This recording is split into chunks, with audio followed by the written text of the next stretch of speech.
5 ខែ1 2 ឆ្នាំកន្លះផ្ទះយើងដូចកនសែតរាល់ថ្ងៃព្រឹកឡើងម៉ាក់កាន់ដបទឹកដោះ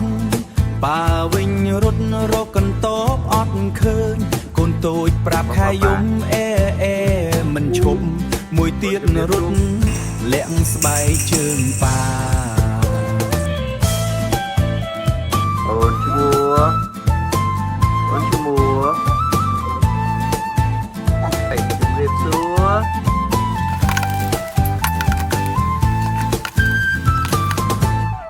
បាយមិនតន់បានញ៉ាំមួយមាត់កូនធំឡើងលៀបលេពេញចិញ្ចាមម៉ាក់ស្រែកអូនអើយកុំឡើងតបើវិញសើចហូចហួចចិត្តរាល់ថ្ងៃអើយតែនេះហើយជាជីវិតម៉ាក់ប៉ាហត់បន្តិចតែសប្បាយក្នុងចិត្តណាយប់អត់បានគេងក៏នៅញញឹមយប់អត់បានគេងក៏នៅញញឹមព្រោះកូនទាំងពីរ cute ខ្លាំងពេកអូន5 ខែគេងអោបដៃម៉ាក់